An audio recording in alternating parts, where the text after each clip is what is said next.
The hot sun beat down on Habiba and her 100 men. She sat on her horse, her spear in hand. They were in front of the gate. Thousands upon thousands of undead warriors stood before them. Beads of sweat dripped off of her honey-coloured skin. She breathed hard. She had already charged in with her men and decimated the front line of the undead. They were terrifying to look at. It was a mix of men who were more skeleton than flesh, and the newly dead, who were essentially walking corpses. Some of the newly dead were her men. Habiba wore tight leather armour, the crest of her father above her heart. Her hair was light brown and braided in 2 tight braids that fell down her slender back. She was still a girl. She was old enough to be married, but still a child in most eyes. As fierce as she was, her youth could not be hidden. She had been alive for 17 years. Her eyes were a dark brown. Her lips were full. She was beautiful.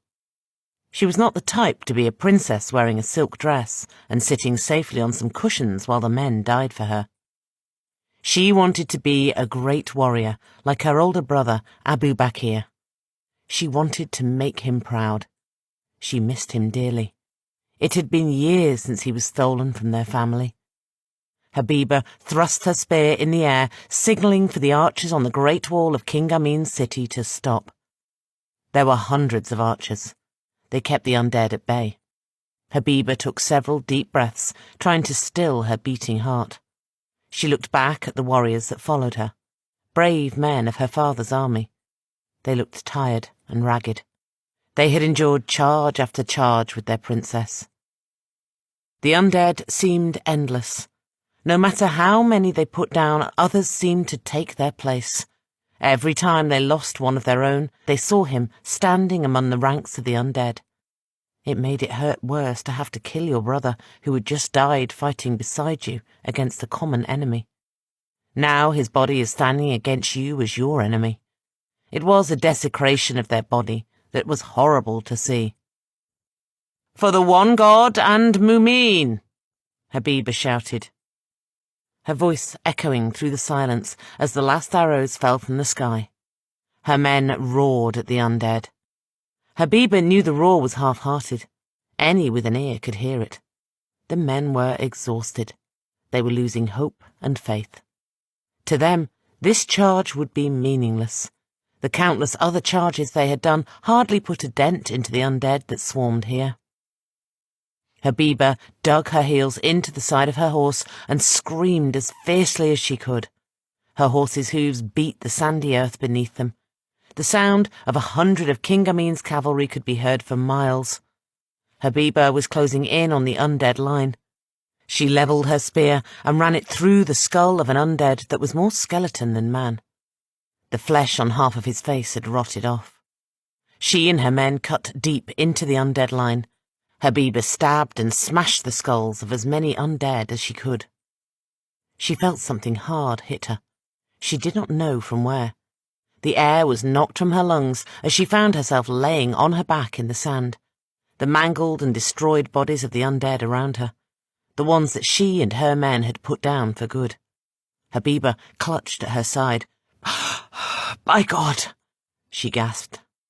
Pain shot up her body as she touched it. Her ribs were broken. She leaned heavily on her spear and struggled to get up. Each movement was like breathing fire. The pain brought tears to her eyes. But she knew she had to stand. She had to fight. She was deep in the line of the undead and without her horse. "My horse," Habiba said to herself as she looked around. To her dismay, her horse lay dead on the ground not too far from her. Undead had swarmed it and started to eat it. Habiba sighed heavily. "I won't let them win," she said. She fought through the pain and stood tall. She readied her spear for combat and thrust its tip through the skull of the nearest undead. She yanked it free and watched it turn to dust. She spun and sharply brought the tip of her spear down like a sword and took the head from another's neck. They were coming for her now. She needed to move. But every time she did, pain shot through her. Her spear was too big. She needed something easier for her to use with one hand. She saw a bloody, old, rusted iron shield that one of the undead had dropped. She ran to it, cutting down any undead that were in the way. She picked it up and held it in her left hand. It was small. Chunks of it were missing on the sides, but the middle was intact. The shield smelled of rust and decay. She had to shorten her spear. She swung the blunt end of her spear as hard as she could at the skull of an undead.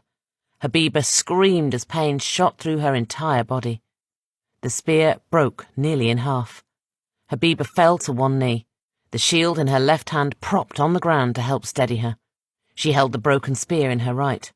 It was much lighter now, much easier to maneuver and thrust. Habiba quickly brought her rusted shield up to block a blow from an undead's sword. She spun and rammed the tip of the broken spear through the undead's throat and smiled as the tip came out of the top of its skull. She yanked hard on the broken spear and freed it from the bone it was lodged in.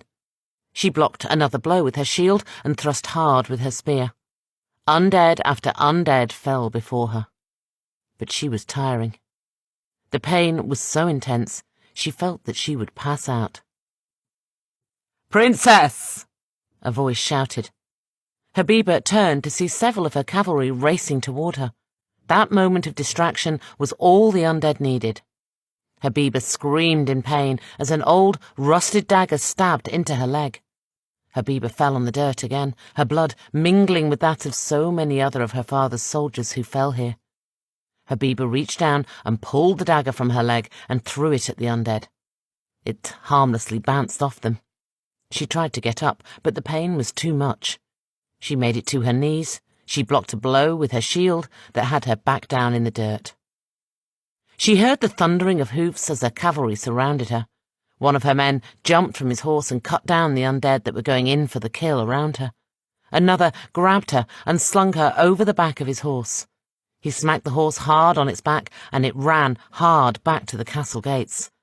Her men stood toe-to-toe with the undead, their shields up, and cut them down as they slowly backed closer to the gate. As soon as the men were safely out of the way, the archers rained down on the undead, halting their advance. The undead hissed and turned to dust as the arrows found their marks. They started to back up and retreat for some reason. It was not clear why. They had attacked non-stop, day and night, for nearly a week. The soldiers of Mumin had pushed them back battle after battle. Habiba was fading in and out of consciousness. The wound in her leg bled freely. Just as she was about to let the darkness of sleep have her, she saw something that broke her heart. She saw her horse, now a living corpse serving her enemy. She locked eyes with it. It stared at her hard, as if to say goodbye, then galloped off in the direction the undead retreated to.